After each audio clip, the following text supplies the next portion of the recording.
You know what I was thinking about on the way here? Every time I see you, you look exactly the same. Same coat, same expression, same general energy of a man who considers sleep optional. Meanwhile, I feel like I've aged 10 years since we last sat down. How do you pull that off? I don't age, I simply become more concentrated. But you look fine, Payne. Tired, obviously. Though you've always looked tired. It's part of your silhouette at this point. I will say you sound different tonight. Less like a man being dragged behind his own life, and more like someone who's just gotten used to the weight of walking. That counts for something. Yeah, well, that's kind of what's been on my mind lately. Loss. Not the big Hollywood version with the rain and the swelling music. The real one, the quiet one. The one where you're standing in a grocery store holding a bag of oranges and a song comes on, and suddenly you don't know why you're there, because your head just checked out without telling you. The grocery store moments. People expect loss to arrive with dramatic timing and a clear arc. It doesn't. It finds you in the most unremarkable places. A quality of light through a window. A door closing a certain way. The mind is an extraordinary pattern, matching machine, and it will find echoes of what you've lost in any ordinary afternoon. You don't choose when it shows up. You just learn eventually that it will. And nobody warns you about that part. Everybody talks about the funeral in the first week and the shock. But nobody mentions that 6 months later you'll be completely fine for the first time in a while. Genuinely fine, and then you open a drawer and find a handwriting you recognize and the whole thing resets like it just happened yesterday. Grief doesn't follow a schedule. It just has hiding spots.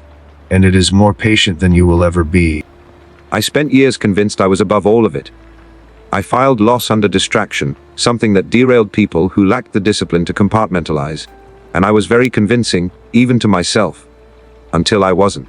What surprised me wasn't the pain. It was how ordinary it felt. I'd expected some grand intellectual reckoning. Instead, it was just a chair that someone used to sit in being empty. Nothing elegant about it.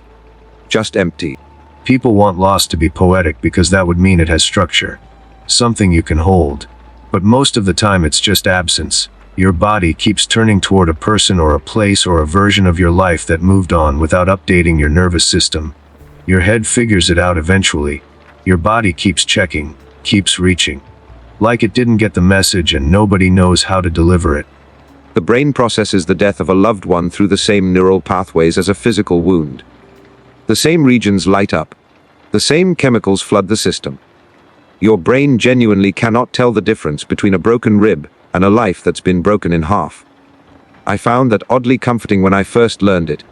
Not because it made anything easier, but because it confirmed the pain was real. It wasn't performance or fragility. It was the body responding exactly as it was built to respond when something essential gets torn away. Nobody told me the one thing I actually needed to hear. That you're going to feel guilty the first time it stops hurting. The first real laugh you have after a loss. There's this wave that crashes in right behind it. Like being okay for 5 minutes means you've betrayed someone. Like joy is a kind of forgetting. It isn't. But believing that takes far longer than it should. That guilt reveals how people build loyalty in their minds. They link suffering to remembrance. The deeper the pain, the more genuine the love must be.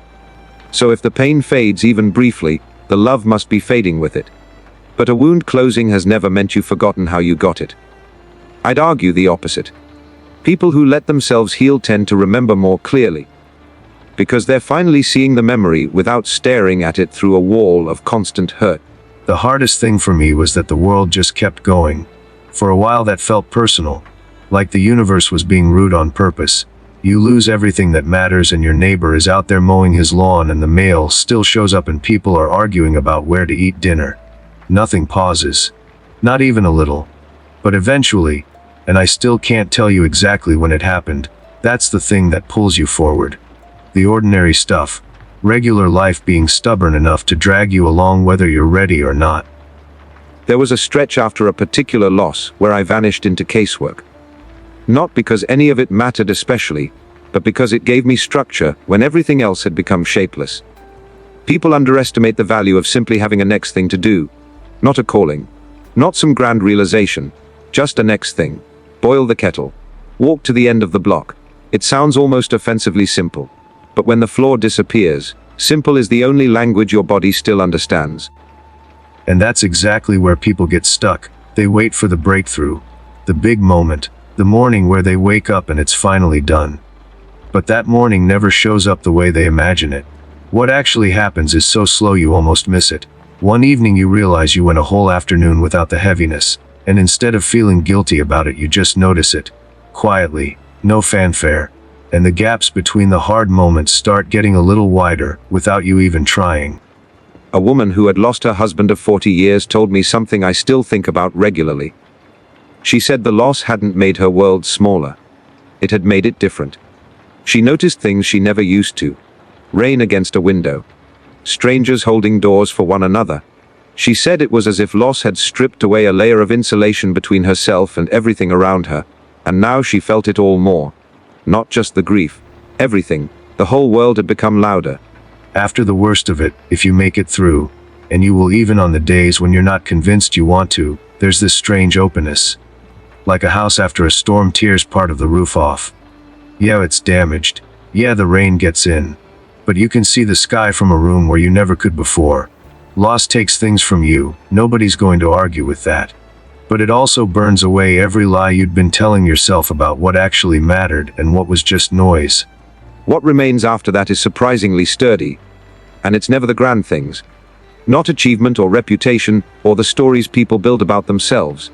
It's almost embarrassingly small. A conversation that meant something. A morning where nothing happened, but you were actually present for every second of it. The ordinary things you ignored, when your life was full, become the exact materials that rebuild it once loss has cleared the ground. If I could go back and say one thing to myself during the worst stretch, it would be stop trying to get through it. You don't get through loss. That word implies there's a far side where it's over and you walk out clean. There isn't. You just slowly, without noticing, start building a life that has room for it.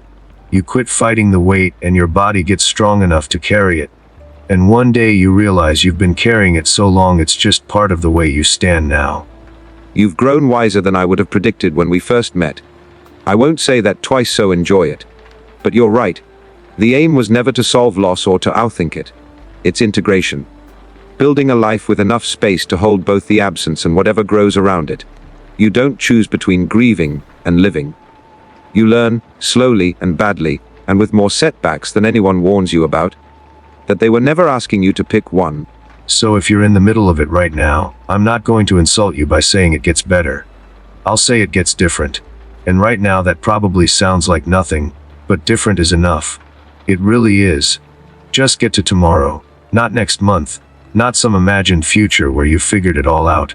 Just tomorrow. Everything after that assembles itself in the most unglamorous way you can imagine. One ordinary day stacked on top of the last. And do eat something. Grief has a way of making people forget they still have a body that needs looking after. Small thing. Easy to overlook. But take care of the machinery, and it will carry you further than you expect. Beyond that, pain has covered it well enough. Get to tomorrow. Let the days collect.